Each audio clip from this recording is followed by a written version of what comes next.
আমাকে সবকিছু ছেড়ে কবরে চলে যেতে হবে। ইন্না লিল্লাহি ওয়া ইন্না ইলাইহি রাজিউনের আওয়াজ চতুর্দিক থেকে শোনা যাবে। কুল্লু নাফসিন যায়িকাতুল মউত। যখন আমাকে আস্বাদন করতে হবে আর নামাজ পড়ার টাইম পাবো না, চিৎকার করে চাইলো একটা সিজদা দেওয়ার টাইম পাবো না। কি আফসোস, কি আফসোস, কি আফসোস আমাদের জন্য যারা আজকে কবরে শুয়ে আছে।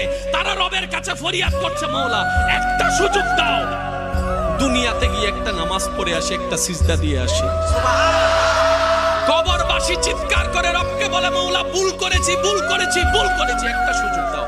আবার দুনিয়ায় যাব, মাওলা হাজার ব্যবসা থাকুক আমি নামাজ ছাড়বো না, হাজার চাকরি থাকুক আমি নামাজ ছাড়বো না। মাওলা একটা সুযোগ দাও, একটা সুযোগ দাও, একটা সুযোগ দাও। মাটির নিচে যারা আছে তারা বলছে, আর মাটির উপর যারা আছে তারা বলছে, ভাই নামাজ তো পড়তে আয়। একজনে বলে যে কিভাবে আসবো, আমার প্যান্ট তো ঠিক নাই, আমার প্যান্টও ঠিক নাই, আমার শরীর তো পাক নাই, আমার কাপড় তো পাক নাই। আরেকজনে বলে আমি যদি নামাজে যাই দোকানটা এখন বন্ধ করে লসের টাকা